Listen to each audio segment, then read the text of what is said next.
So this land, when I came here, it was basically a forest. Maybe say this is a acres. It is with you can adjust his working measurement and dad's measurement. So, then they used to do with the tape, so that's what they do. Yeah. So as I keep on reclaiming the land, I go measuring, and right now what I've been able to use right now is about 28 acres. That's what I'm using currently.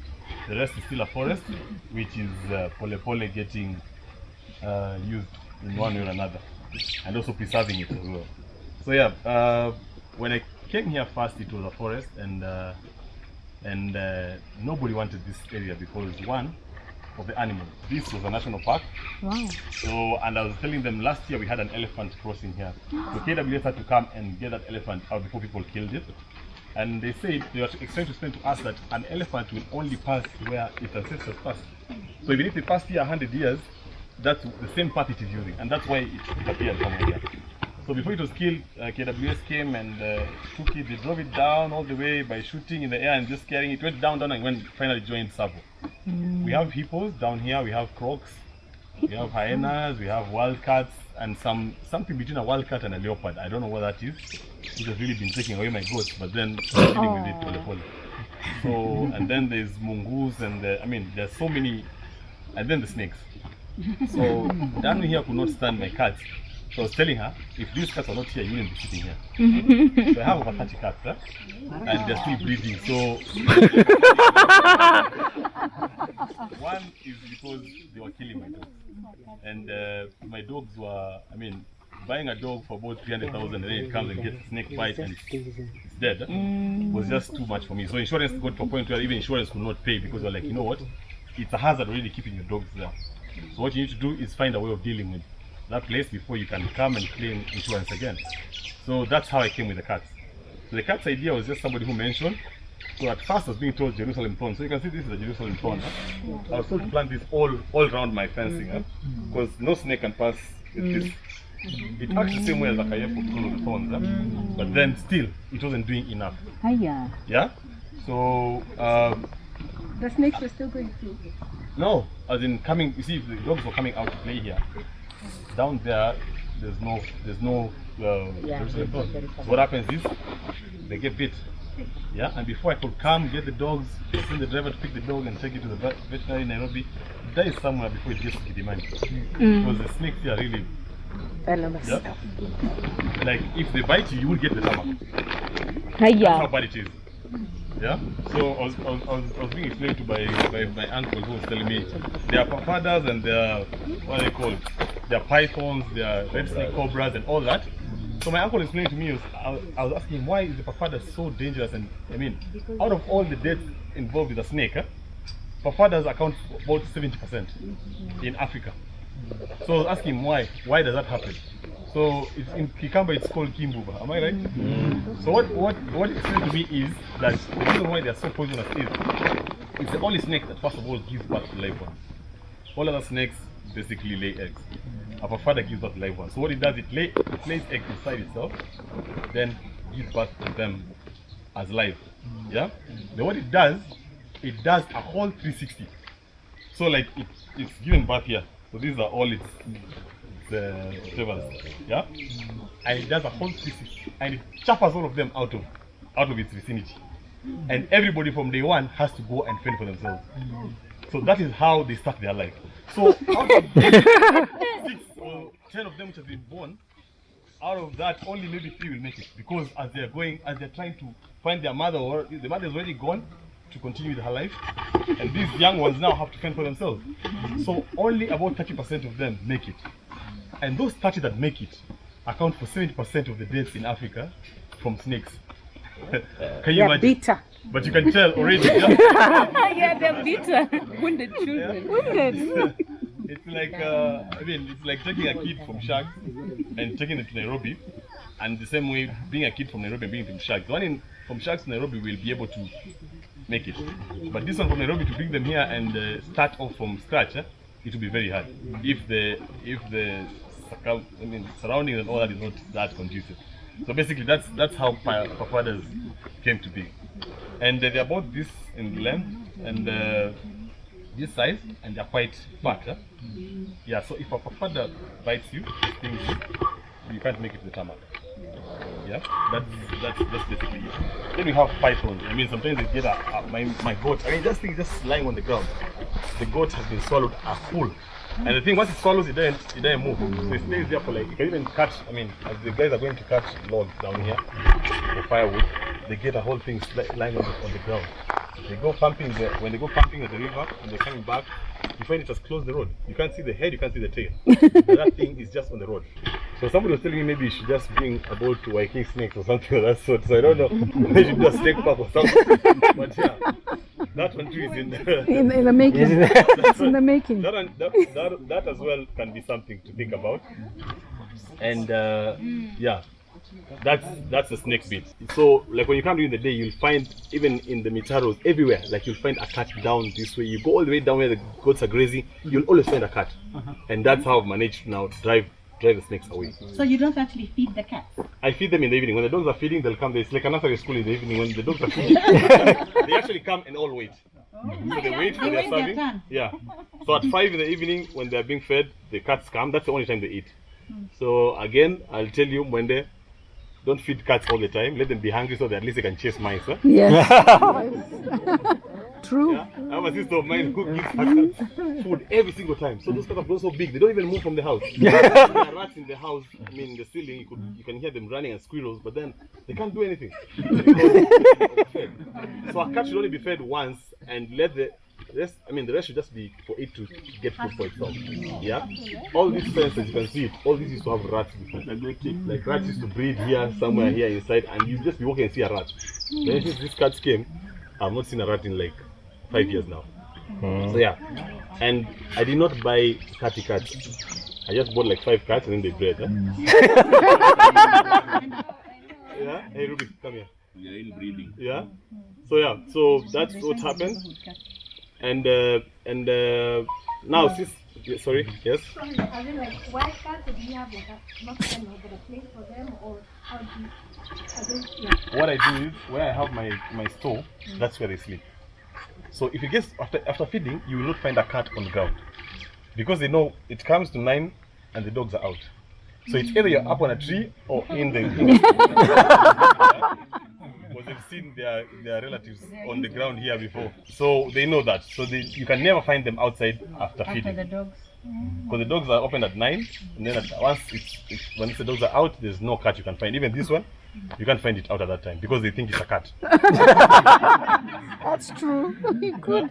It just came from the vets, like it stayed there for like 2 months. It's not even moving. Now it's, as you can see it, it's healthy again. So taming the land cats, isn't it? 100 acres, taming the land, continues with the story, Kisila. Then I said because the cat as well are not as vicious, I was applying for somebody to get geese. So I bought To get what? Geese. Geese. So I got geese as well. And true to the word, every time I've seen because they also died. I've lost like 10 geese. Snakes. Because the geese now what they do is they come out and they walk all the way. As long as it's fenced, they can walk and just find their food. And if you see a geese beak, it's like a saw. So once that thing sees a snake, that thing is so fast. I mean, its reflex is so fast. Most snakes died than the geese. Yeah. Yeah. Yeah. And where a geese has passed and it's pooped or whatever it's done, a snake smells that and they like turn. It's like spraying Carol on this fence. Yeah. So where the geese has walked and all that. Just smell it, and they actually, because the two can't be together. Yeah. So all those were because of the dogs. Because once, remember, I came here because of dogs. I didn't come here because of nature. Yeah. The association told me to move the dogs, so that's how I landed here. Oh. So I had to find them a place to stay. So that is how I came here, to find a place to put my dogs. So when I put them here, then now I started trying to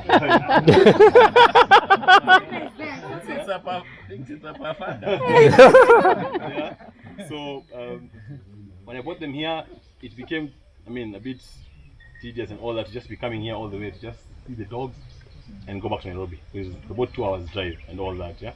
So that's how I started now trying to see what else can I do with this land. So did you start planting the fence? No. I did not start with anything. There was a granary up there where the transporters are. That granary, under the granary, I just bought chains, and each dog was tied to a different corner. And that's how they started. So that's how I bought them here, and they had to adjust. Let's bring Mwende to sharks and tell him Mwende. Sorry, Mwende. Yeah, so that's what I did. I bought them here, and they had to start like that. But that generation is already gone, so you won't find them here. So yeah. So what I used to do is I'd import a dog from maybe Russia or South Africa. I mean, bring it. I want a different breed. I'll bring it, have it here, start breeding it. So they became many. Many, like how many? Many. Sorry. How many? How many? There's even a point I had 50 dogs here. Wow. Yeah, so I could not That's handle that. many. I mean, And feeding. you are taking care of That's them. another story. Because now, like right now, feed the dogs with a pickup full of. yeah. So like right now, I have about 15 dogs, and they take about roughly $700 a month, just for them. So you can imagine having 50 dogs here, what it can cost you. Yeah. So I decided I start selling them. Yes, I was So going to that's how I say. got into dog breeding. Yeah. I intentionally, I mean, in the beginning, that was my intention to breed the dog, just to have them. I loved just being with them. I mean, a dog is so faithful. They would never betray you. I mean, I don't know about you guys, but a dog, I mean, I'll sleep here, and in the morning you'll just find them around my tent. All of them are just here, like around my tent. I'd go travel to, because my work really is engaging, I have to be out of the country a lot of times. I'd go for like 2 months, and I come back, they hear my voice, and all the dogs just start barking. As you can tell, they hear my car, they even know the sound of the car. Yeah? And they know this is the guy who feeds us. The only time this guy comes is when we are having freedom to roam around, we're being released during the day, not at night, you know. So, I mean, if you're not a dog lover, I don't know, but hey, they are very loyal and very faithful. Yeah, I don't know about you. Yeah, and yeah, I tried to force it on Momo, but I realized that everybody has got a different. Yeah, I tried to give him dogs. Momo is like, boss, man, It's not working. I can't take care of myself and take care of something else. Yeah. Yeah. I mean, I'm asthmatic as well, Momo, so yeah. Yeah. So over the years, then I started now thinking of how to work on this ground. No, wait, so you started selling dogs. I think it's important because part of selling the land, you began having some cash from selling the dogs as well. Yes. So you sell a dog for? It depends, the different breeds. There's a dog, like, I mean, there's a dog from as low as $200 to all the way to $3,000. What types? Yeah. What types of dogs? $3,000 dog. The one, many the $3,000 one, What will it do for me? I don't advertise them. That one gives back only once a year, and the orders, most of them even come from Kenya. I get chungus whites from Tanzania who drive all the way to come and pick them from here. I have people from South Africa, others from South Sudan who come here. South Sudanese come here all the way with their SSD plates, come and get their dog and they fly it there. So that's the Doberman. I have that's Doberman, okay. Yeah. The Dobermans, I got a male from Serbia and a female from South Africa.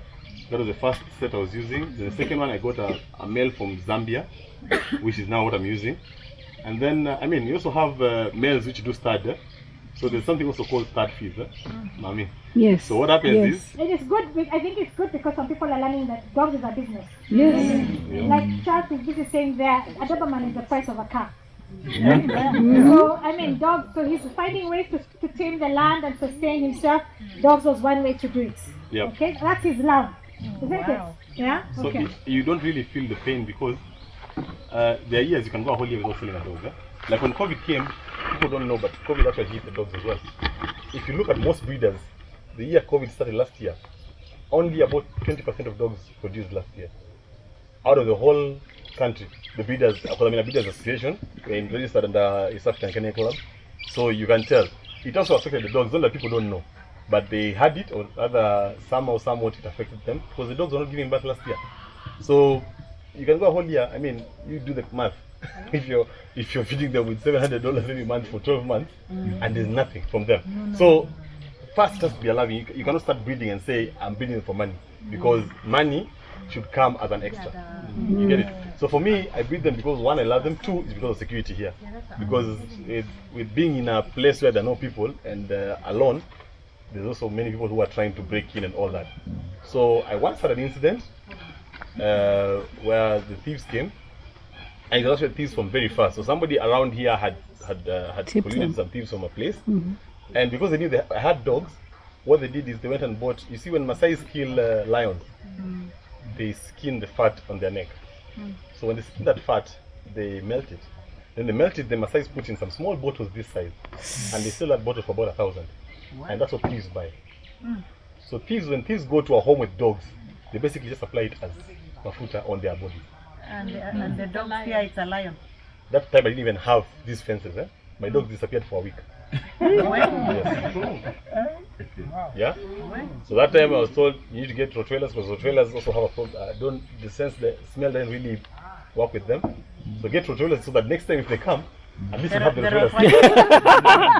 So I did that, and the next time I had an incident, somebody lost a knee here. So now from that incident, that is I can even sleep with the gate open. Because from that incident, that guy, because it was a local now, because now they saw Kumbe we can go there and drop. So locals tried and they jumped the gate. So jumping in, you can't come out. It's not as easy. Oh yeah. So these guys were here and it was a case. And then now because of being a Kisila around here, you're almost related to everybody. Then I had to take this person to hospital. After all that, because one of my relatives has married his sister somewhere or something, you know, just to keep the relationship of family and all that family. Now you see when your uncles tell you, you don't question. Just told me. Yeah, Masalima Clinic, exactly. That is the word to use. So yeah. In fact, if you know Dr. Ben Musau, he's only talking the papers because that family tried to sue me. What? So Dr. Musau came here and he wanted to see and say, where was it beaten from? And I told him here and said, I don't have a case on you. Because one, what was he doing in your compound? Yeah, exactly. Yeah? Yes. So that case was thrown out, but then again, I still had to take him to hospital. So they put a metal thing on his knee. The guy is walking somewhere out, or you find him on the market or somewhere. But now nobody here in the neighborhood can ever. No. In the neighborhood, they know. So nowadays, it's not even about. I don't even need to announce. So they know. Yeah, because even if it's goats, somebody's goats come in, it's death. Somebody's cow, it's death. So out of those deaths I've had, nowadays they don't. Even when my gate is open, somebody will take care not have his goats coming. Stray in. They can see the green, but then if they allow it and then it's caught by a dog, then I'm not liable to it. So that's when you began fencing? So that's when I began fencing. So the first fencing I did with poles, the wooden poles you buy. So I fenced the whole area and the compound with poles, and within 1 year, my fence was down. Oh yes. The whole fence was down, and I consulted a very good friend of mine. Was stolen. Mudwa, not stolen, because the dogs are already here already. Yeah. So Mudwa had taken it all down. Then now as a result, people started pulling wires from the road the wires and go sell. So now I had to. Kisila, just remember you're speaking to everybody else, so sometimes just maybe move a bit further. I'm trying to make sure your voice is audible here. Is it audible? Can Mule hear me? Okay. Then I think we're good. Okay. If you can hear me, we're good. Okay. Yeah. So after the poles went down, now I had to buy. I thought about next. What do I do? So I said I have to buy what's it called? The concrete post. So I went to start buying concrete posts. And the first bit I did, which is about just the compound, was about 300 posts. And the post was going for about 800 that time, the concrete post. That time, that is about, I said this project in 2010. So about 10 years ago. And it was too expensive to just fence with this post. So you put the post, then after the post, then you put the wire, what's it called, sengenge. Then after the sengenge, you have to put chain link, because now the dogs, if you just put the sengenge, the dogs will just pass through it. And then now after putting the chain link, you have to dig. The chain link has to go deep, about a foot plus, and you have to corrugate it down. Yeah, like you have to put proper corrugation all down, because dogs will come and and get out. Because if they see something out there, they will want to get out. Yeah, so you have to find a way of keeping them in. So yeah, after doing the compound, then I was like, wait, this is too much. I cannot fence all this area with buying all the time. So what I did is I went and consulted an engineer who told me I'll get you somebody who will show you how to make this thing. So he came here and he trained some 2 guys who I got from the village as an empowerment. These guys just came, so they showed them how you take this D8, get 3 pieces of the height you want. If it's 8 foot, 3 pieces, then you make a tripod of it, then tie it with binding wire. And then you put it, once you put it down, they now use ballast and cement. and sand. They mix it and then they pour in it. Yeah. So over the years I've mastered it more. So like now I'm doing down at the river. I'm not doing it with waterproof now because now water cannot like eat into it. Because now where water is running, it will eat into it pole. Yeah. So that's how I've been fencing. So now I mean pole because you cannot do all this place at once. So I keep on. I make sure at least every year I do at least 1 kilometer. So I think just from learning there, making your own stuff, isn't it? You can learn. I think Effie has done one for their land. Mark, you also did one. Just make your own concrete poles with strips. One cement bag will do 2.5 concrete poles. So that's, do the math, it's completely cheap. Yeah? Okay, go on. So if you do the math, actually, right now, if you buy one concrete post at Makutano where they make them, it's about 1,200. Yeah? And right now, if you're making your own, it will cost you about 500, maximum 550, including the person who's making them, his fees. So you see, I mean, it's more than half the price, yeah? So yeah, that was how the fencing came up. And then so you fenced the land, you started planting bougainvillea. Actually, first of all, it was kayepo, yeah? So this kayepo, I started with kayepo, and then I realized during the dry season, it really withers, yeah? They only left the trees and the branches, and you can see all the way. Like somebody from outside can see if there's light here. Yeah? So I decided, let me add bougainvillea in between. So what happens during the dry season, the bougainvillea doesn't wither. In fact, that's when it really flowers, yeah? So it keeps the place completely blocked. Yeah? And it's still a thorn. So being a thorn, it helps as well with anything that wants to come in. Yeah? So naturally, I'll go back to the snakes. A snake will not go anywhere where it's being pricked. Yeah? So it just feels the prick and it stops. So it will turn or something of that sort. So that's why mostly you have the kayepo, you have the Jerusalem thorn, you have the bougainvillea. That's why. Yeah?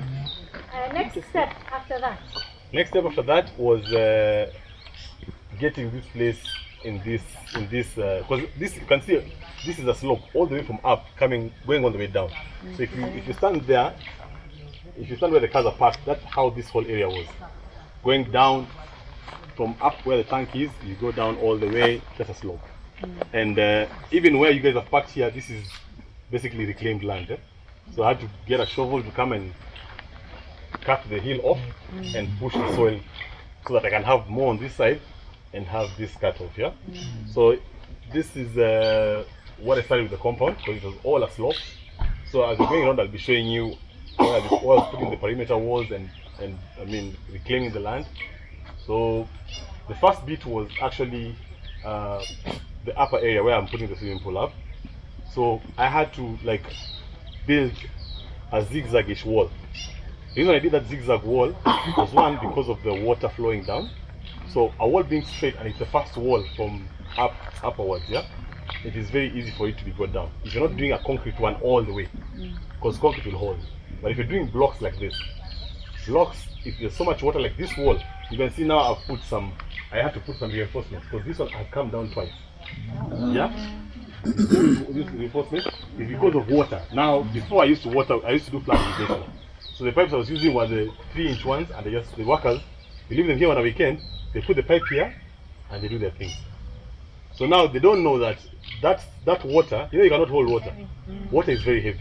So one day, we just had some noise, and we came here, all this water. There are no holes to drink? You can see the holes. Behind that you can see them. But with all that water there on that soil, it's too much. So then I now moved to sprinklers. So nowadays I just use sprinklers, yeah. But with sprinklers it's better because now you don't have so much water logging. And also the electricity bill has gone down, and also water stays longer. Yeah. In the beginning I was using generator. I used to pump with a generator from the river. It's about 1.2 kilometers. So first was setting up the water, the piping from the river. You keep moving further away, I don't know. Come here. Oh really? Yeah. I'm trying to. I'm fine. You okay? I did a service runoff tank up somewhere near where the land begins. It's a service runoff, so I just turn off the water I catch it on the road and turn it off. Then I put siltation holes, then it goes and enters the tank. So that was my first tank here. The first tank was an underground tank which used to get water from the road.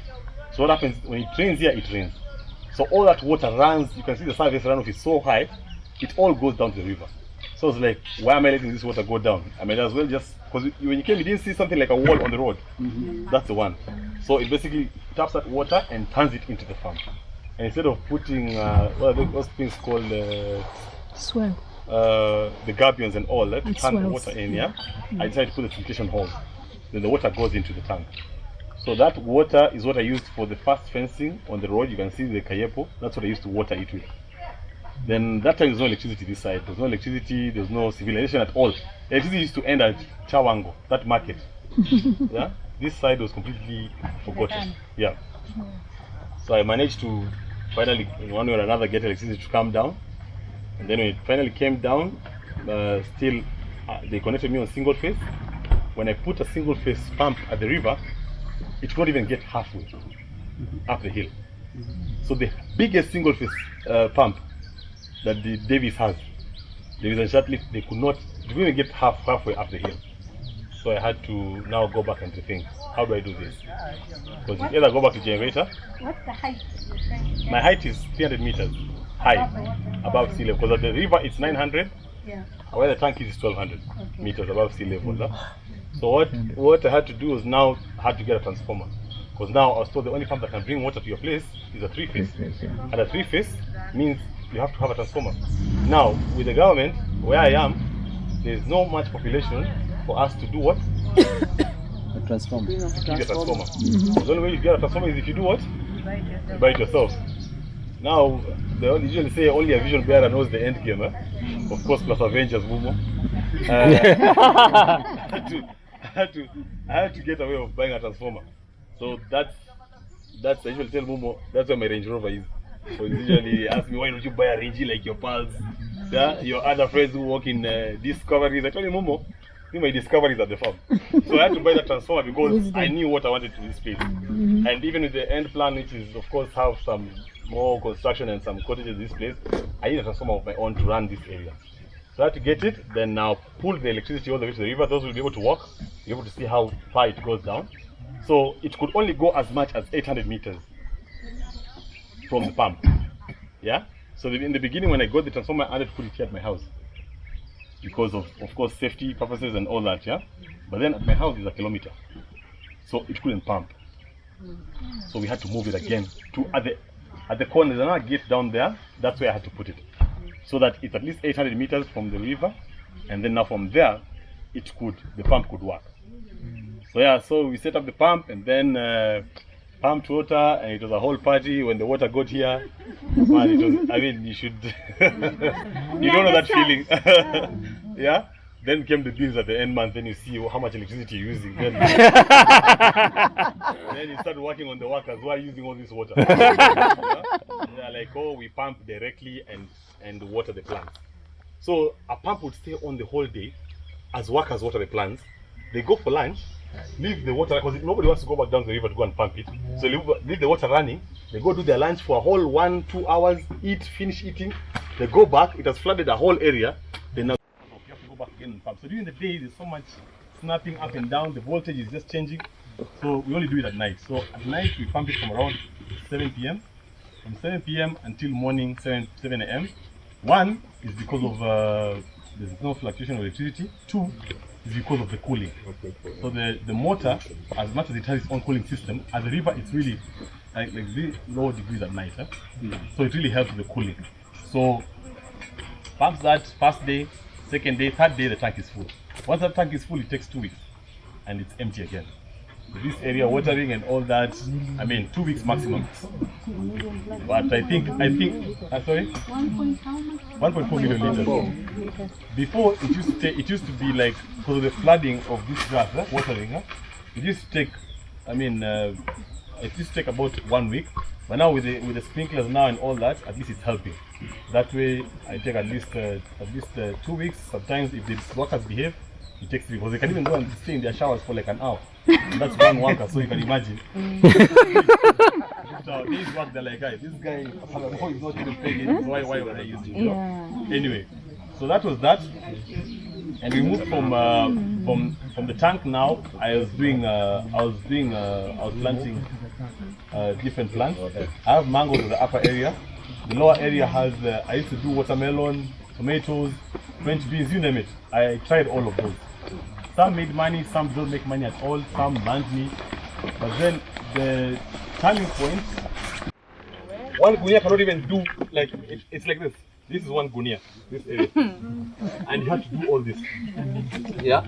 So you don't want anybody telling you to uproot the grass and plant something else. I see you grow some emotion. What you're hearing from him is he knows he's done this, isn't it? That teaming the land, it's him who's doing it. It's not someone else.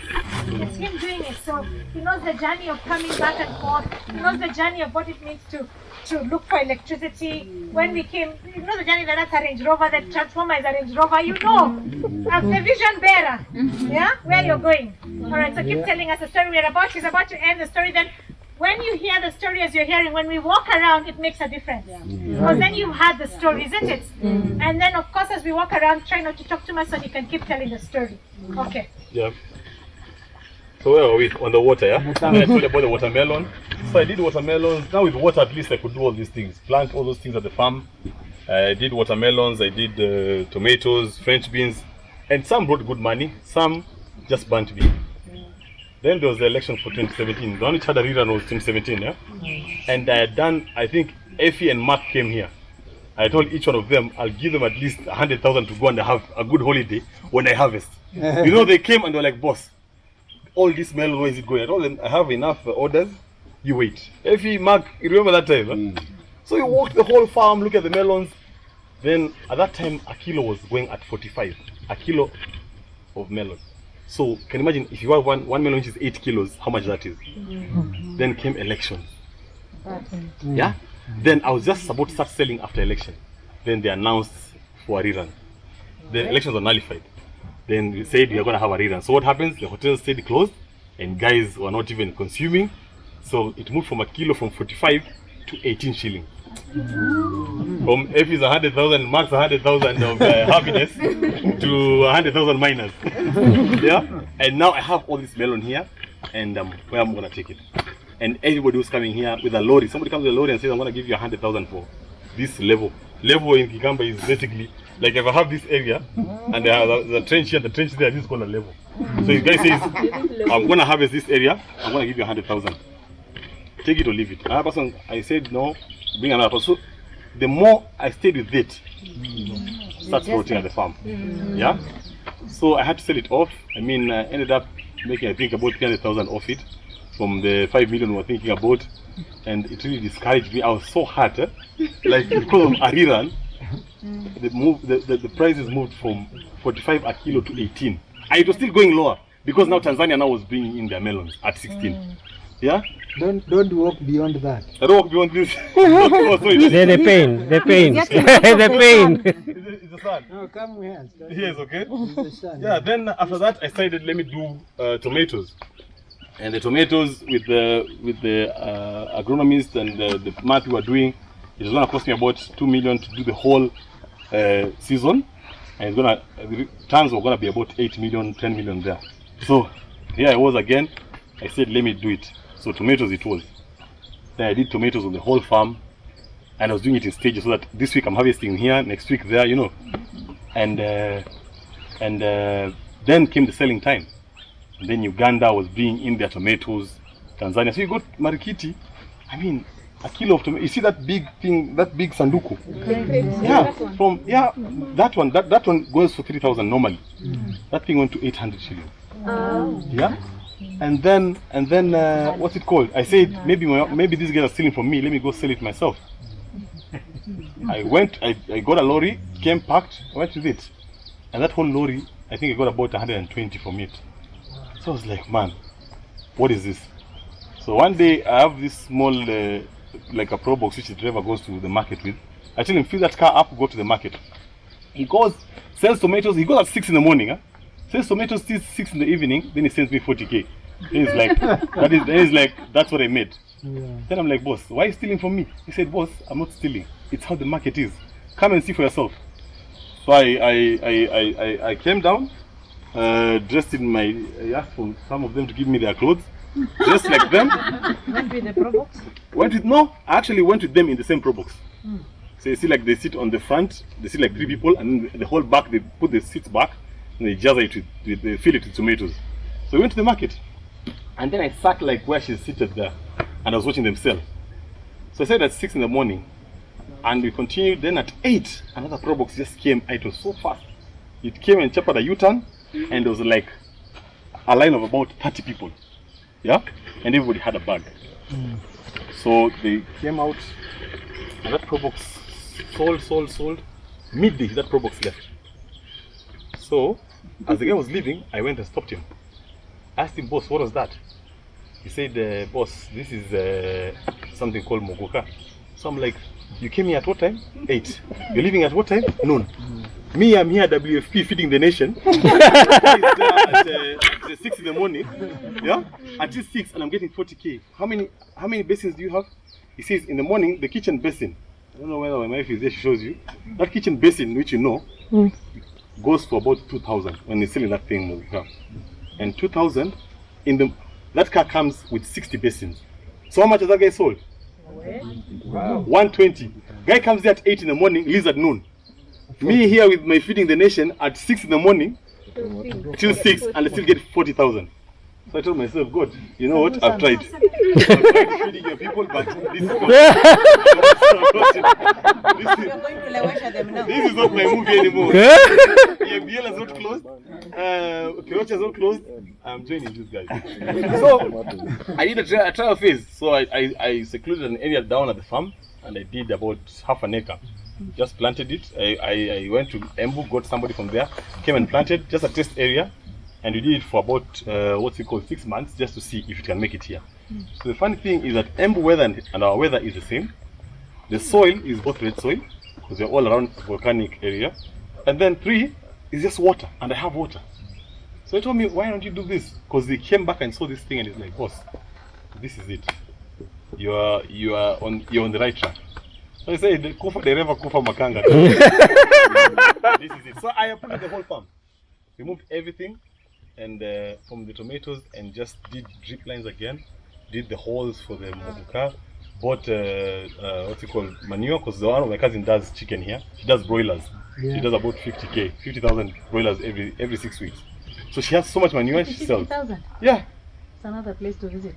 You can walk. You can at Lusa's actually. It's Lusa's daughter-in-law who's doing it. Oh yes, I heard about that. Yeah. So she sells a lorry. I get a lorry, this FH at 10,000 shillings. That's one lorry of manure.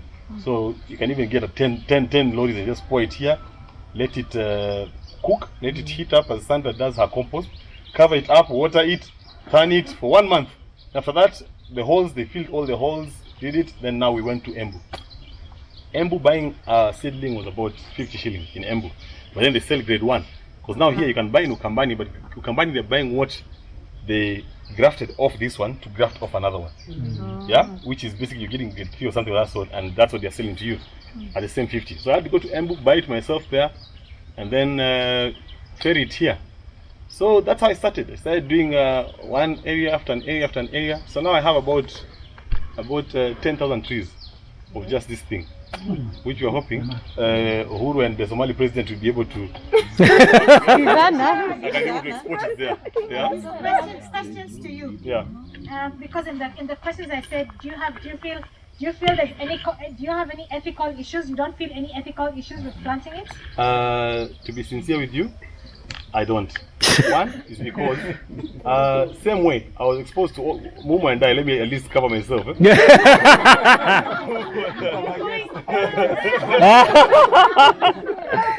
Mumu and I were exposed to all these things in school, and we chose what to take and what not to take.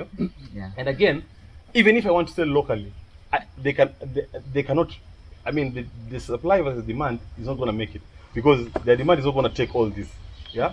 So I have to find somewhere, either export it or take it to Mombasa. So my plan basically is to have this thing, have pickers here at 2 in the morning, pick until 4 in the morning, because this thing needs cold, it needs to be fresh. 4 in the morning I have my cars leave here all the way to Wilson to Mombasa, Mombasa, there, once I deliver it to Mombasa, I have somebody there who, they tells me as long as it's in Mombasa, the airport, I'm done. That is I M-Pesa you, we are done. That is our business.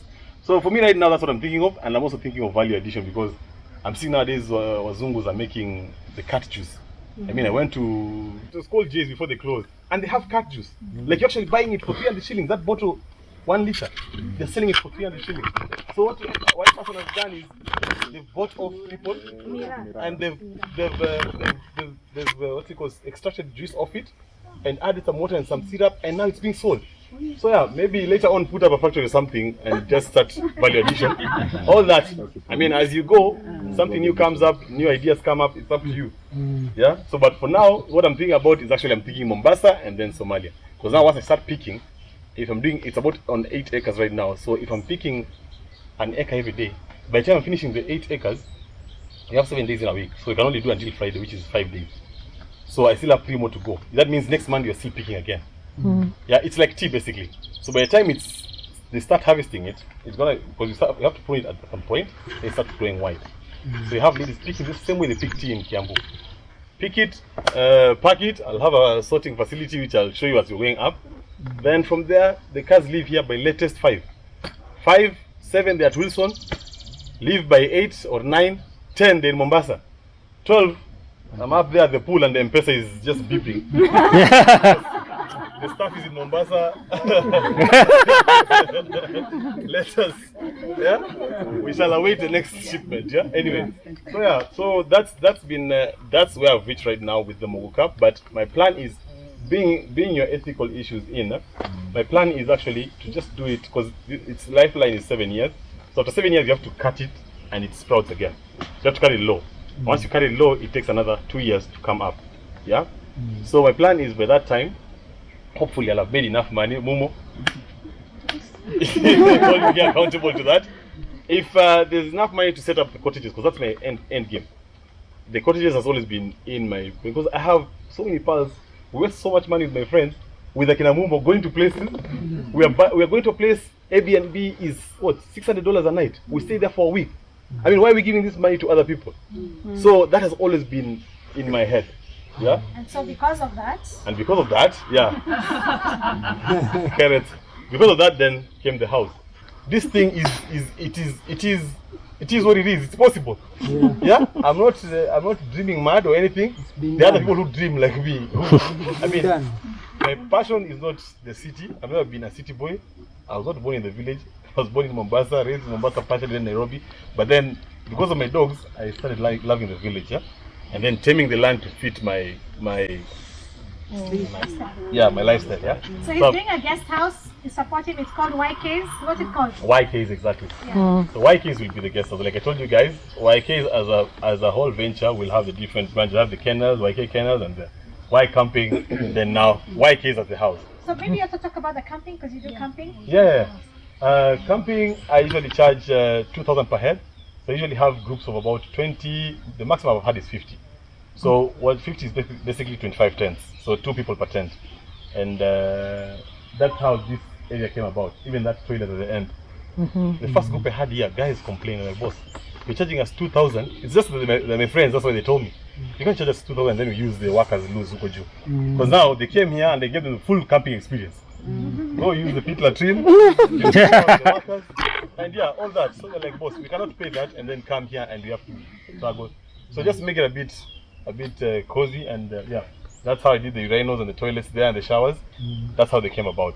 But at least now they help, because even when I'm having guests here, they don't have to use the house. So even when the house is done, I mean, the ladies here know. Now you can support.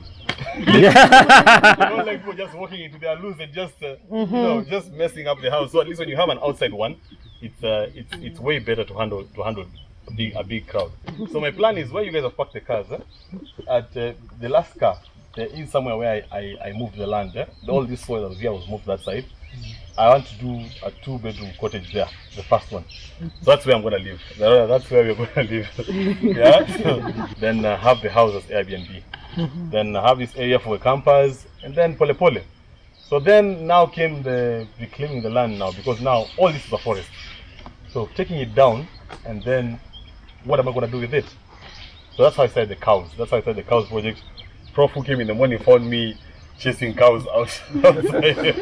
And Prof was wondering whether he's in the right place. Yeah. So yeah, I've started the beef farming, which is also a passion. I've always wanted to do beef farming. I always love to see big cows. I don't know why. There's something about big cows and all that. So yeah, I want to. Some Kale blood. Some Kale blood, yeah. Yeah, it's probably, yeah. So yeah, I want to do beef farming. So I want to just breed cows for beef, nothing else. Awaka can steal milk, but they can never steal a cow. Yeah. So you cannot come over the weekend and ask them, I mean, how many liters did you come this week? And how much are you selling? But one cow will be one cow at the end of the week. So I mean, I need something which is visible and they can't take it away. So yeah, that's pretty much it. I don't know whether I think you need to talk about the trenches on the land, because we'll also consider what you've done with trenching the land to save the water. Okay. So basically, if the land is this steep, sloppy, yeah, if there's surface runoff, the water will not go alone. It will of course go with your soil and all that, yeah. So what basically the trenches do is they help stop that speed of the water, and gradually they also try and tilt the land to come to a level ground. Because what happens is, if the water is coming like this and it hits a ridge here, basically the trenches, the soil starts settling there, and as it piles up, it builds up, and this area becomes a softer slope, and then the water now goes under. So if you look at it, if like at the first one I did, it's a trench and the soil is done on the lower side. So what happens is the water comes in first, then the water seeps into the land. Yeah. Then the next one, the soil is taken up. So you do the trench, but then the soil is taken up. So what happens is, it's now, as it's seeping, if there's surface runoff for that area as well, the water helps this land that is upward. So there's a lot of science, and our forefathers used to think of, I don't know how somebody came about that whole, if there are normal gabions, I mean, why do you have to throw some soil down and some up? You know? But then later on I started these guys, because it's usually men who just do it. They come here and they pima something called a chambo. Yeah, Mumu. It's called a chambo. 24 feet. Yeah? Yeah, and then they tell you now, this one, the way it's going, we are going to land where that Subaru is at the top there. Yeah. So you ask them, why are we not going straight? I mean, if your point is to stop this water, why not just go straight and do a whole trench like this? Say no. This water has to be held. You have to break it, man. In a sense. What you did not tell them is that thing you were explaining earlier called level. Yeah, level. It's now that level. I think it's okay. I didn't know that. That's why I asked your dad to explain, because I knew there's something an English word. Yeah. Just like Nova. Nova is also English. Not far. Not far.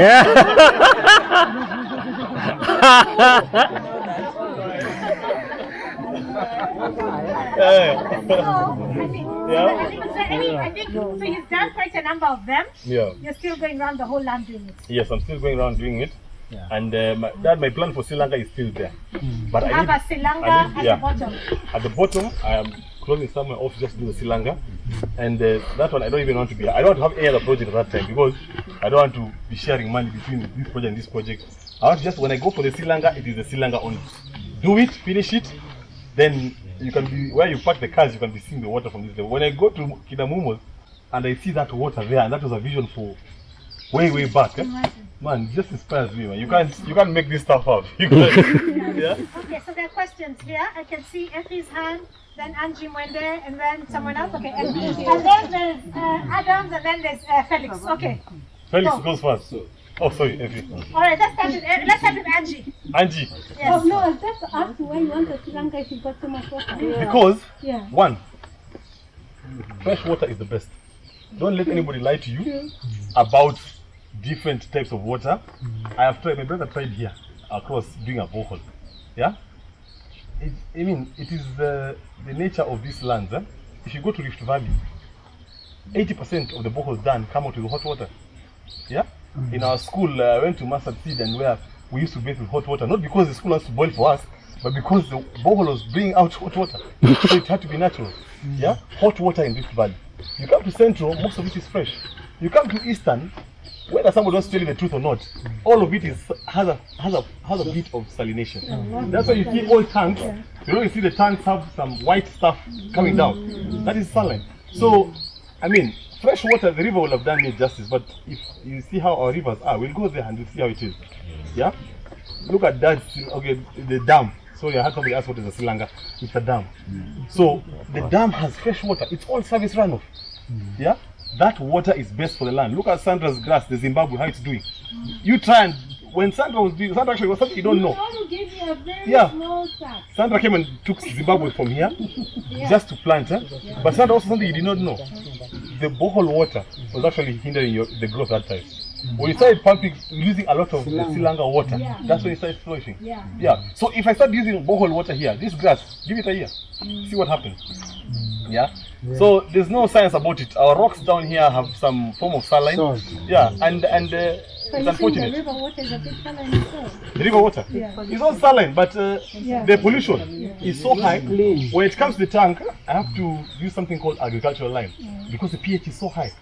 So I pour agricultural lime overnight, then in the morning that's when I release. So I pour a whole sack. When the water is coming in, it mixes itself, then it's settled. Then now in the morning, you release it to the farm. So now if you don't do that, the acidity of that water, and acidity is unfortunately it comes from Nairobi, from all these factories where they're just releasing their waste into the river. You get it? I'm going to ask you about the second question. You measure academically. And does it change over time with the river? The river, academically? The water, basically. Oh, the water? Yeah, I mean, all of a sudden Wama and Nema are actually doing a good job, but still, still there's a lot to be done to the rivers. Because even where... The one you pump. Oh, the one I pumped. You test it, like you know today it's very high. No, okay, the one that was tested was the first one. Yeah, when they did the first testing, that's now what I'm working with. So I have to test after every 5 years, that's what I was told. For the Wama license you get, they tell me every 5 years you have to test and tell us what you're dealing with, their condition. So I put in the agricultural lime to just basically reduce the acidity of the water. Then over the years, with that silanga, funny enough, if that silanga turns out the way it turns out, I'll turn my whole piping to this side and just use that water. Because fresh water is it. That's it. You don't need anything else. It's best for everything nourishes under fresh water. Okay, next question was from Effie. Okay, so you said you build your manufacturing your own poles. And I see standing there that you fence quite a bit of it. Are you separating the land? Yes, I'm demarcating the land in different areas.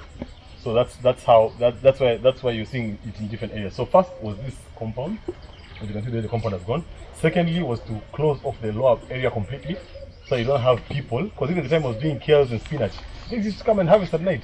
Then in the morning, when workers are going to harvest, they tell me, boss, akuna kitu ya kuharvest. You get it? So I had to close off the lower area. Then also for my dogs. So the dogs, because the dogs used to stay in the compound at night, the dogs used to go out to protect the outside, the farm where the mogoka is and all that.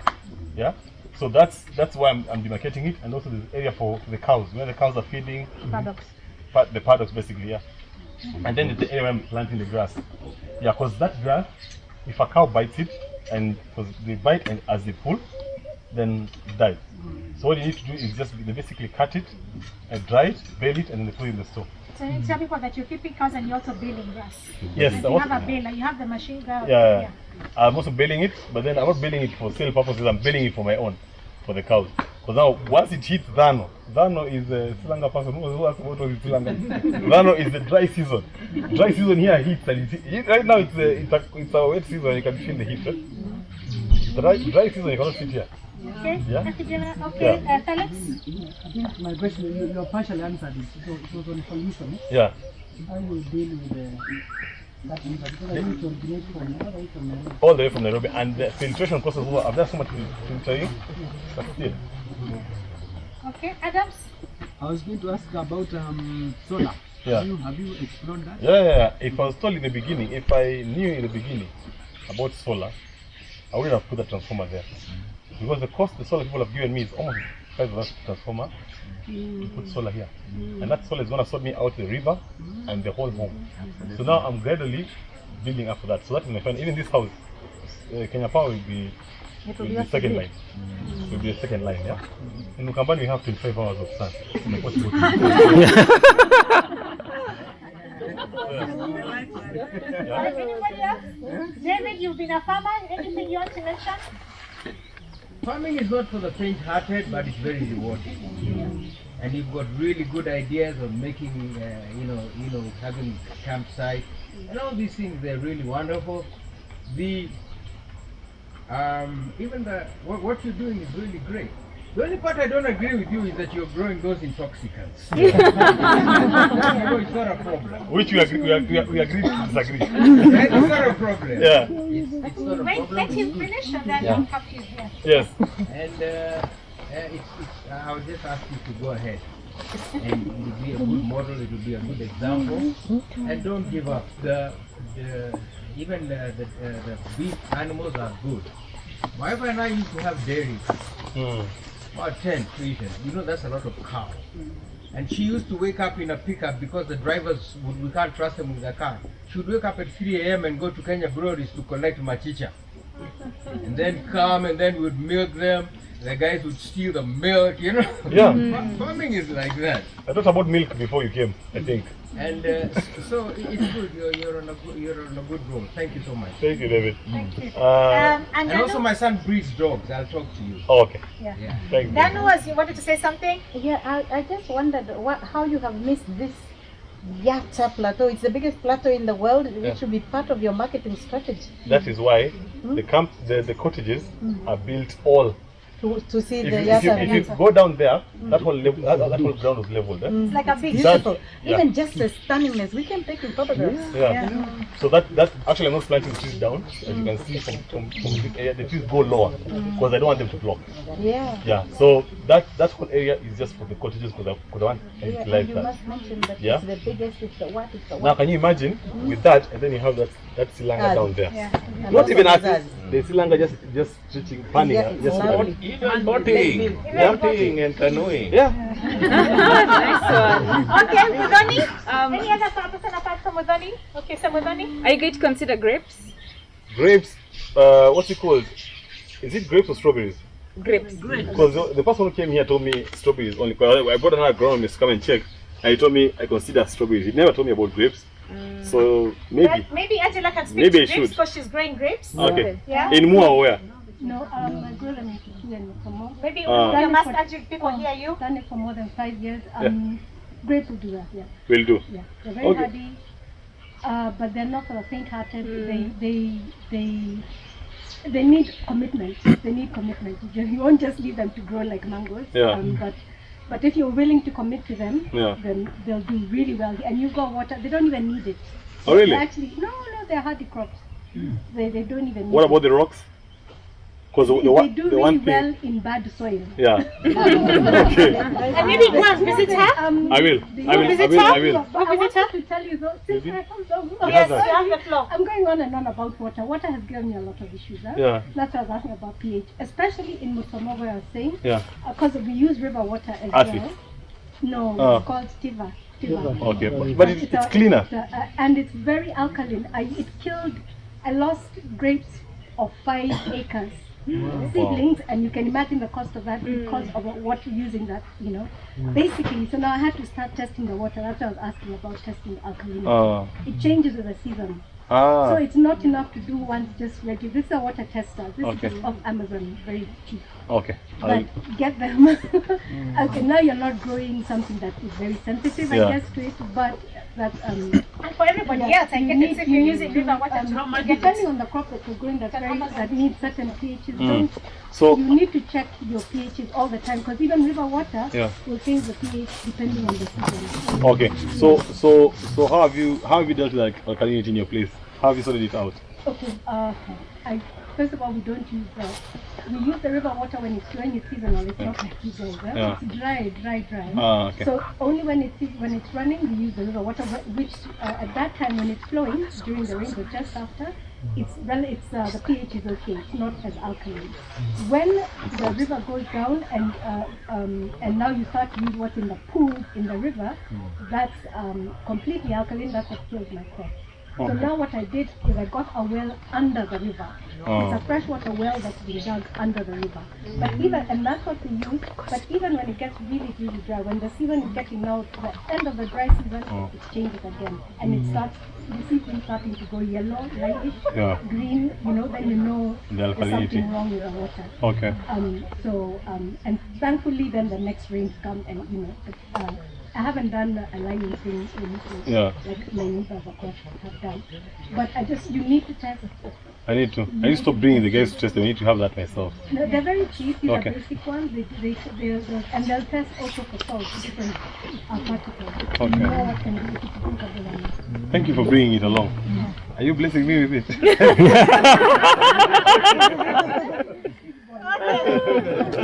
Thank you. So I think, sorry, I didn't finish mine. Are you going to consider Wagyu and Kobe beef?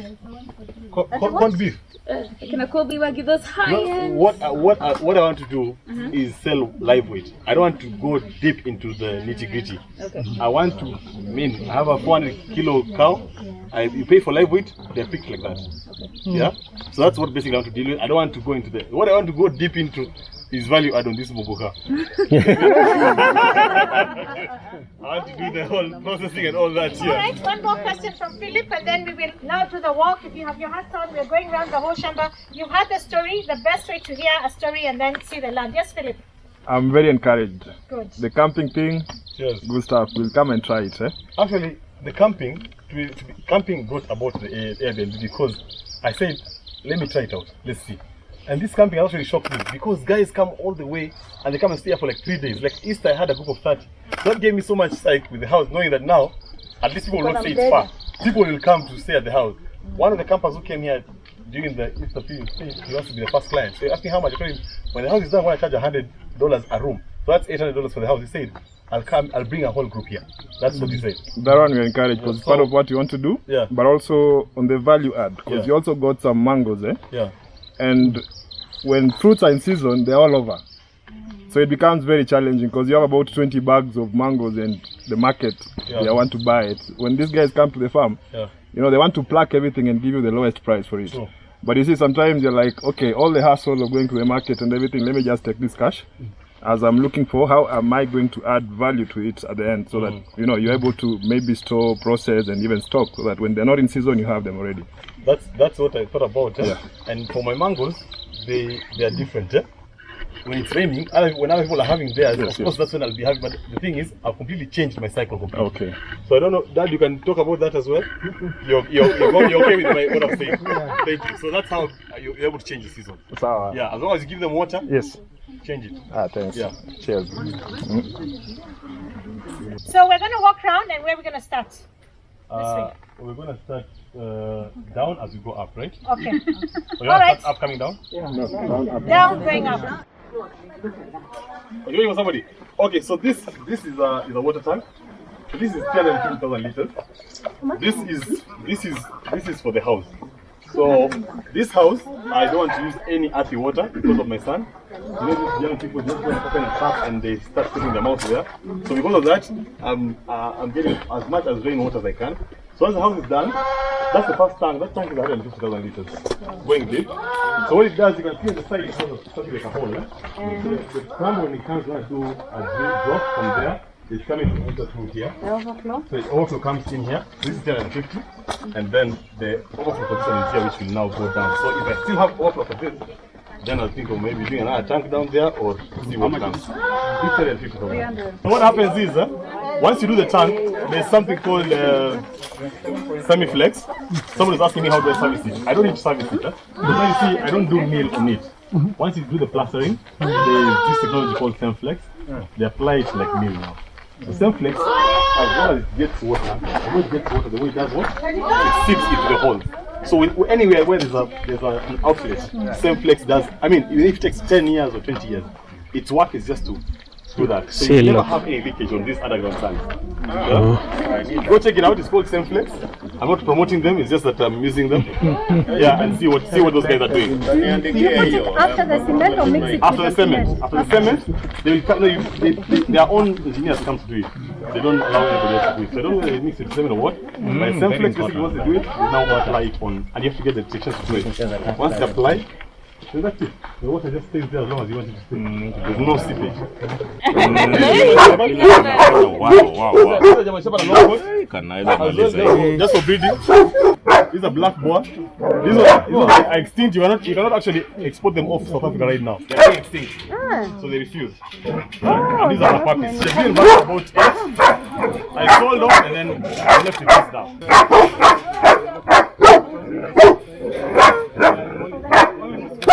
Each will take 5 kilos a day. Okay, the bubbles. The bubbles. 5 kg a day. 5 kg. What do you give? What food do you cook for them? There's a formula I get. I think there's a factory which I just give them a formula I want them to do for me. Yeah. Then there's the meat. Yeah. Okay. And I don't do dry fruits because of the expense. I got it because of my son. Remember the black one I got for him? So everybody who comes home wants that dog. So I said, no, instead of just keeping it with a female, I bought a male for it. So I said, let it stay here. Then maybe she can breed. She can breed with that one and then sell off the puppy. But they only give her to like 3 puppies. Yeah, they can see. You cut for him.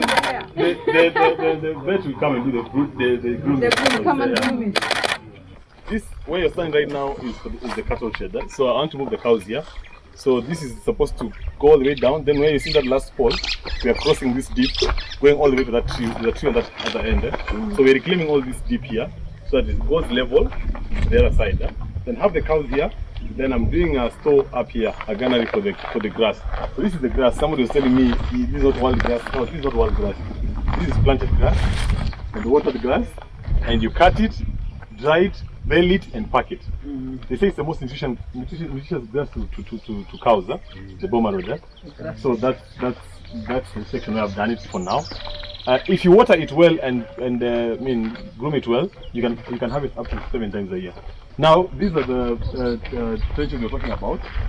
So what I've done, because all this is a forest, after cutting down the trees, I always do deforestation.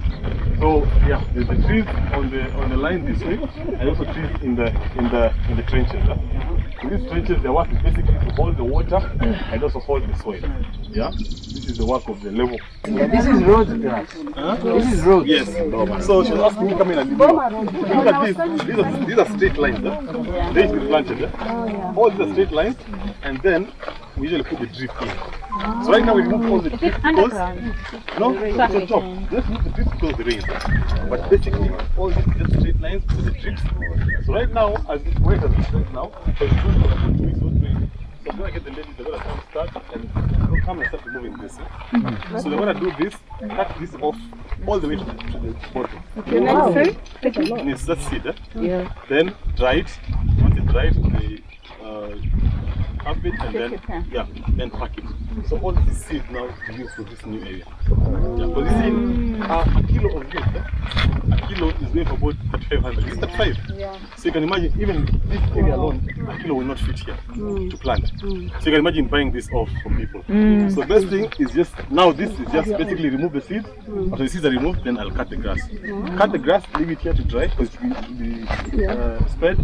It dries and it's taken home, then they bale it, and then pack it in the store. That's why I need a big store down there for this grass. And this once this is all ready, now I won't have any problem with my cows. Yeah, it will just be continuous feeding.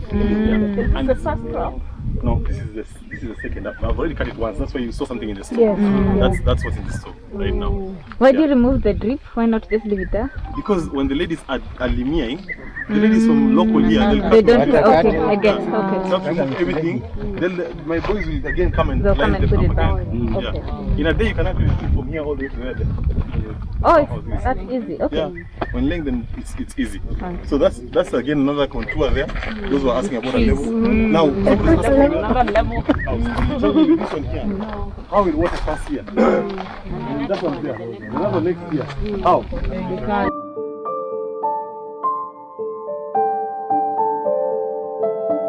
If this is the first time you're watching my video visiting my channel, kindly hit the subscribe button below and click the bell button to turn on the notification. Thank you.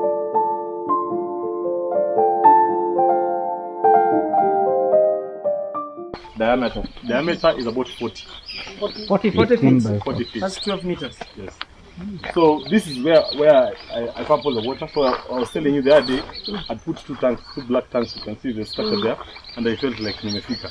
But those two black tanks could not sustain what I needed to do. That's why I had to think of a bigger way of sorting out the water. So now this is. So you've used a lot of water pumping. This one holds 1.4 million liters. Wow. Yeah. Selflex. Yeah, but then this one, ile kitu linikula zaidi hapa is chuma. Yeah? Because if you build it with the stones the 80s, water will burst it out. Yeah? So each course had to go with 3 D10s. Each course. So you can imagine. Each course, all the way up to that level it's going to. And then this tank, the first plaster was chain link. Yeah? The second plaster was the chicken one. Then the third one was another smaller one, I don't know what they call it. Then after that they did another 4 coats, which came with Semflex. So, to be sincere, it was the whole of 2018. There's no other project that's going on here, it was only this tank. So the Mawe is like the outer... The outer holding. Oh, the outer. Yeah, so we're talking about somewhere about 2.4. Is it covered? No, it's not covered. So there are birds, you know. And all that, but nothing. Funny enough, I never found anything dead, and that's why I had to take care of it here, because you never know. Somebody out there might be killing dump there, but so far so good. I didn't cover it, so it stays like that. There's few sand there.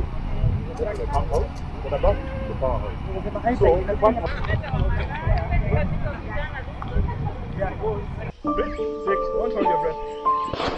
5, 4, 3, 2, 1.